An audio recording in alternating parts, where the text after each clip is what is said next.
स्वागत है आपका हमारे channel true crime story Hindi में। दर्शकों, हम यहाँ पर रोज क्राइम की सच्ची घटना लेकर आते हैं। आप पहली बार हमारे चैनल पर आए हैं तो कृपया चैनल को सब्सक्राइब जरूर करें। चलिए शुरू करते हैं आज की सच्ची घटना।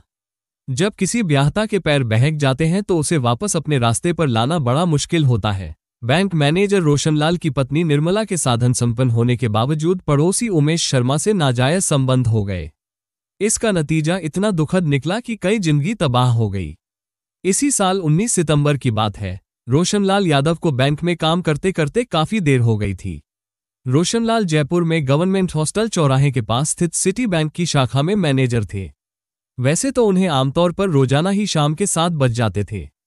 इसकी वजह ये थी कि निजी बैंकों में सरकारी बैंकों की तरह सुबह 10 से शाम 5 बजे तक की ड्यूटी नहीं होती है। हालांकि निजी बैंकों में भी ड्यूटी आवर्स होते हैं, लेकिन सारी जिम्मेदारियां मैनेजर की होती हैं। इसीलिए उन्हें बैंक से निकलने में रात के 8:30 बज गए थे। दिन भर कामकाज करने और उच्चाधिकारियों के ईमेल, व्हाट्सएप के जवाब देते देते रोशनलाल भी थक गए थे। काम की व्यस्तता में वो शाम की चाय भी नहीं पी सके थे। जोरों की भूख भी लग रही थी। वे जल्द घर पहुंचकर फ्रेश होने के बाद भोजन करना चाह रहे थे। रोशनलाल ने बैंक के बाहर खड़ी अपनी कार निकाली और घर की ओर चल दिए। उनके साथ बैंक का एक कर्मचारी उनकी कार में पानीपेट चौराहे तक साथ आया। वो पानीपेट चौराहे पर उतर गया। रोशनलाल जयपुर के करधनी इलाके में गणेश नगर विस्तार कॉलोनी में पत्नी और बच्चों के साथ रहते थे। कोई पुराना गीत गुनगुनाते हुए रोशनलाल अपनी कार मध्यम रफ्तार से चला रहे थे। रास्ते में उन्हें सिगरेट पीने की तलब लगी तो अपने घर से करीब 1 किलोमीटर पहले रास्ते में कार रोक दी। कार से उतरकर वो दक्षिणमुखी हनुमान मंदिर के पास एक थड़ी पर सिगरेट लेने चले गए। सिगरेट लेकर वह अपनी कार में आकर बैठे ही थे कि सामने से अचानक एक स्कूटी पर सवार 2 युवक तेजी से उनकी कार के सामने आ गए। स्कूटी से उतरकर एक युवक उनके पास आया और नजदीक से 2 फायर कर दिए। दोनों गोलियां रोशनलाल के सीने में लगी। ये रात करीब 9 बजे की घटना है। गोली चलते ही उस इलाके में अफरा-तफरी मच गई। यह इलाका रोशनलाल के घर के पास था, इसलिए कुछ लोग उन्हें जानते पहचानते थे। आसपास के लोग रोशनलाल को उनकी ही कार से नजदीकी निजी अस्पताल ले गए। निजी अस्पताल के डॉक्टरों ने प्राथमिक उपचार के बाद उनकी गंभीर हालत को देखते हुए उन्हें सवाई मानसिंह अस्पताल ले जाने को कहा। रोशनलाल को निजी अस्पताल ले जाने वाले लोग जब उन्हें सवाई मानसिंह अस्पताल ले जा रहे थे तो उन्होंने रास्ते में करधनी पुलिस थाने पर रुककर पुलिस को इस घटना के बारे में बता दिया। थाने में ही खड़ी सरकारी एम्बुलेंस से एक पुलिसकर्मी के साथ रोशनलाल को सवाई मानसिंह अस्पताल भेजा गया। साथ ही उनके परिजनों को भी सूचना दे दी गई। सूचना मिलने पर रोशनलाल की पत्नी निर्मला यादव और कुछ सगे संबंधी सीधे अस्पताल पहुंच गए। अस्पताल में डॉक्टरों ने रोशनलाल की जिंदगी बचाने का हर संभव प्रयास किया, लेकिन रात करीब 11:15 बजे उनकी मृत्यु हो गई। बैंक मैनेजर रोशनलाल पर हुई फायरिंग की जानकारी मिलने पर पुलिस ने घटनास्थल पर जाकर जांच पड़ताल की। पुलिस ने फायरिंग करने वाले बदमाशों का पता लगाने के लिए घटनास्थल के आसपास लगे सीसीटीवी कैमरों के फुटेज खंगाले, लेकिन पुलिस को रात भर की भागदौड़ के बाद भी बदमाशों का कुछ पता नहीं चला। केवल इतना ही पता चल पाया कि बदमाश पहले से ही घात लगा कर बैठे थे। वे लोग रोशनलाल का बैंक से लौटने का इंतजार कर रहे थे। दूसरे दिन रोशनलाल के बड़े भाई कोटपुतली निवासी रत्तीराम यादव की रिपोर्ट पर थाना करधनी में रोशनलाल की हत्या का मामला आईपीसी की धारा 302 व 34 में दर्ज कर लिया गया। पोस्टमार्टम कराने के बाद पुलिस ने रोशनलाल का शव उनके घर वालों को सौंप दिया। मुकदमा दर्ज होते ही पुलिस जांच में जुट गई। पुलिस ने मृतक की पत्नी निर्मला सहित परिवार के लोगों और बैंककर्मियों से पूछताछ करके पता लगाने का प्रयास किया कि क्या उनकी किसी से दुश्मनी थी। पुलिस ने बैंक के उस कर्मचारी से भी पूछताछ की जो रोशनलाल के साथ पानीपेट चौराहे तक आया था। उसने बताया कि रास्ते में चिनकारा कैंटीन के पास रोशनलाल के मोबाइल पर एक फोन आया था, जिस पर वे कुछ देर तक बात करते रहे थे। फोन किसका था यह उसे पता नहीं। वो पूरा दिन करीब 100 लोगों से पूछताछ, मौका मुआयना और कैमरों की फुटेज की जांच में निकल गया।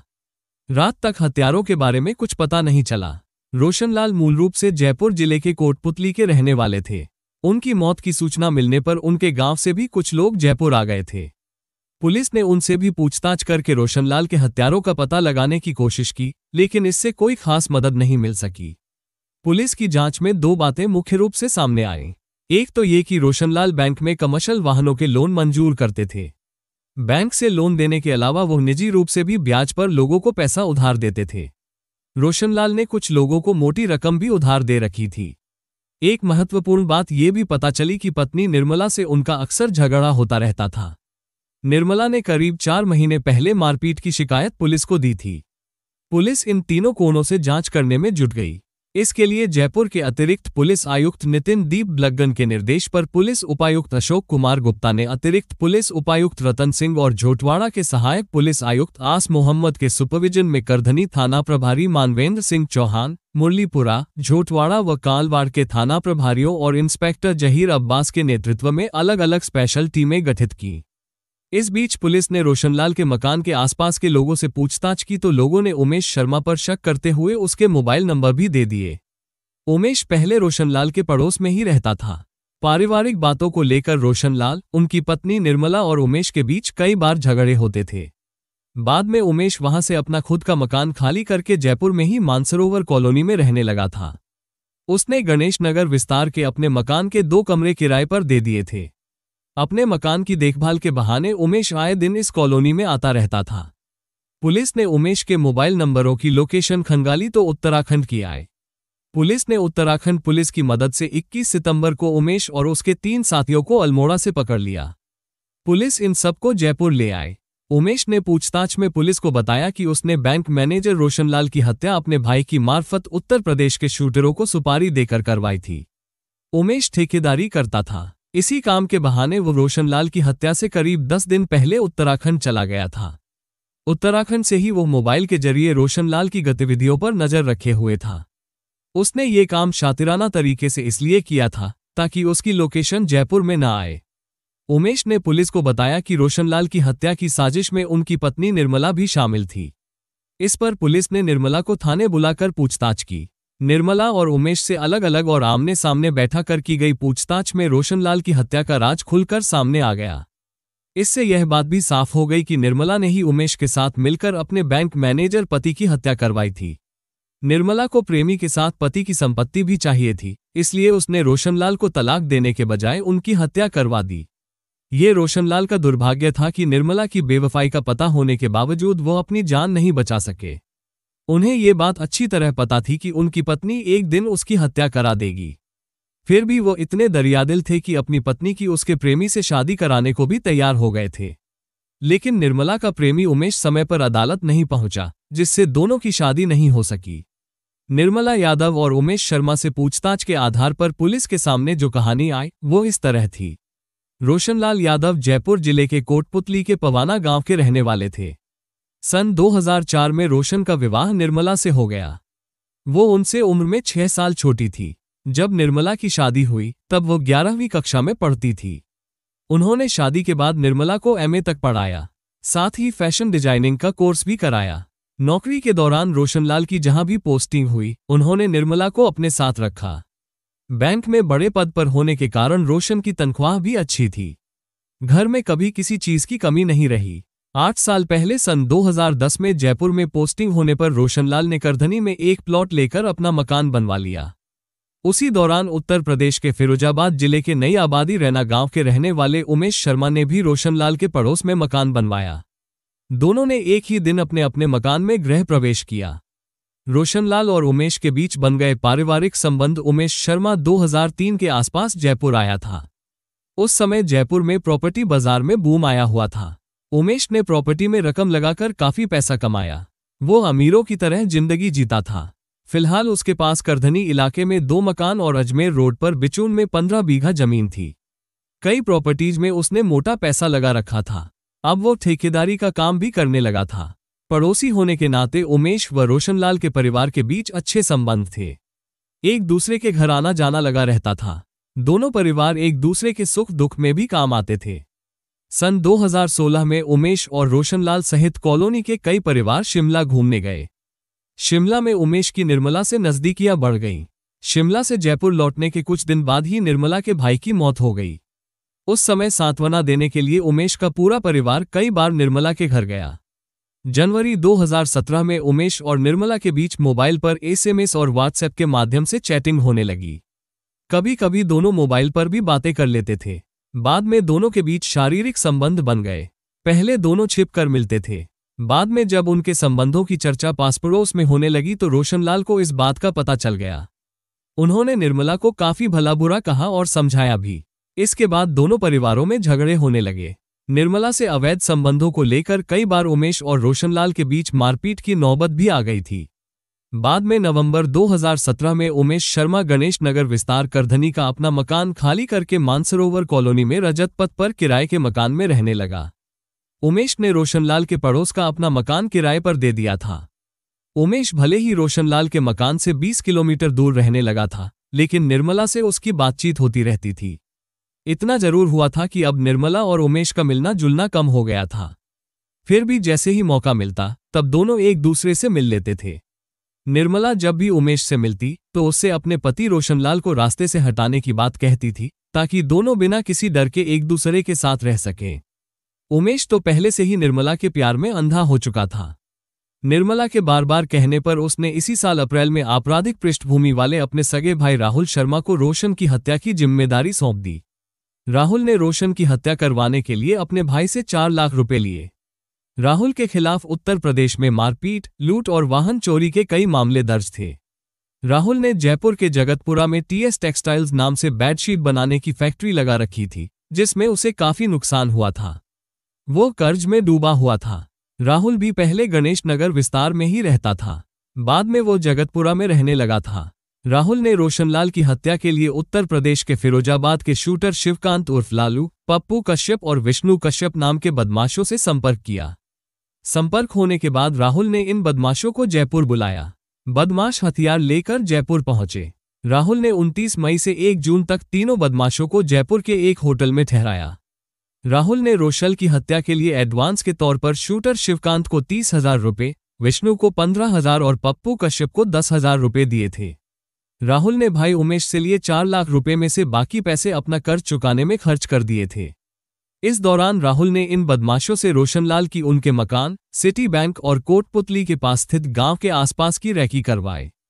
उमेश शर्मा इन शूटरों से फिरोजाबाद और जयपुर में तो मिला ही, रोशनलाल की रैकी में कई बार उनके साथ भी रहा। रैकी के दौरान निर्मला अपने पति रोशन के आने जाने की पूरी सूचना उमेश को देती रही। कई बार कोशिशों के बावजूद उत्तर प्रदेश से आए शूटरों को रोशनलाल की हत्या का मौका नहीं मिला। बाद में तीनों शूटर जयपुर से वापस चले गए। 2 सप्ताह बाद ही राहुल ने फिरोजाबाद से तीनों शूटरों को फिर जयपुर बुलाया। उन्हें 15 और 16 जून को गोपालपुरा के एक होटल में ठहराया गया।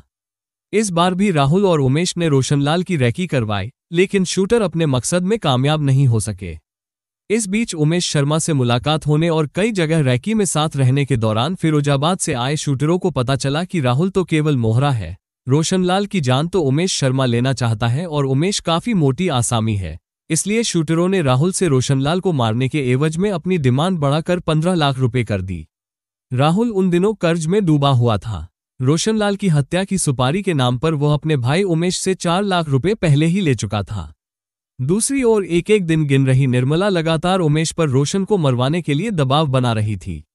इस पर उमेश ने अपने भाई राहुल पर रोशनलाल की जल्द से जल्द हत्या करवाने या 4 लाख रुपए वापस लौटाने का दबाव बनाया। भाई पर दबाव बनाकर उमेश उत्तराखंड चला गया। उसे उम्मीद थी कि जल्दी ही रोशनलाल का खेल खत्म हो जाएगा। इसलिए अपने बचाव के लिए वह अपने साथी महेंद्र प्रताप उर्फ टीटू के साथ अल्मोड़ा में कार्यरत अपने साले आकाश रावत के पास चला गया।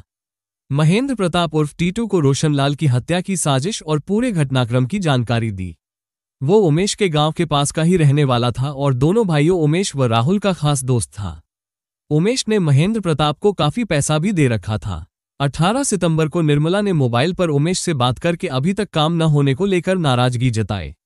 इस पर उमेश ने अपने भाई राहुल को रोशन की हत्या या पैसे वापस करने का अल्टीमेटम दे दिया।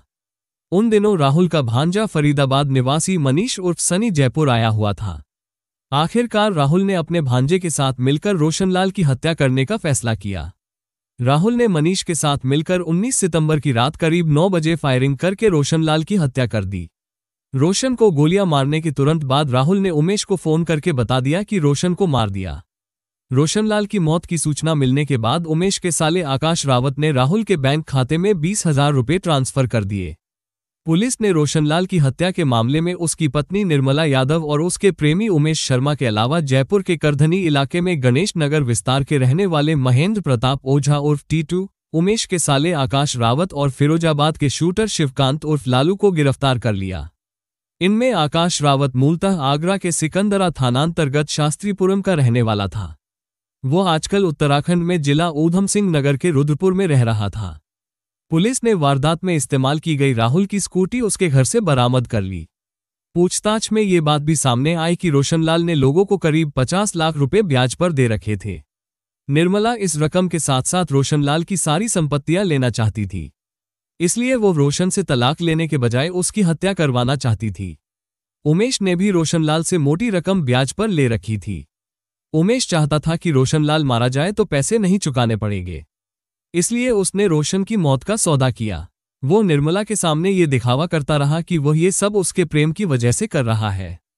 उमेश और निर्मला के अवैध संबंधों के बारे में रोशनलाल को सबसे पहले उमेश की पत्नी ने ही बताया था। इसके दूसरे ही दिन रोशन ने घर में नया मोबाइल चार्जिंग के लिए लगा देखा तो निर्मला से पूछा। उसने बताया कि यह मोबाइल उमेश ने दिया है। रोशन ने पत्नी से मोबाइल का लॉक खुलवाया। मोबाइल में निर्मला और उमेश के बीच हुई व्हाट्सएप चैटिंग देखकर रोशनलाल अपनी 2 बेटियों और 3 साल के बेटे के भविष्य और अपनी प्रतिष्ठा के कारण खून का घूंट पीकर रह गए। निर्मला का उमेश के प्रति लगातार बड़ा झुकाव देखकर रोशनलाल अपने बच्चों का भविष्य बचाने के लिए उसकी शादी उमेश से कराने को भी तैयार हो गए थे। पति पत्नी कोर्ट में पहुंच भी गए, लेकिन वहां पर उमेश नहीं आया।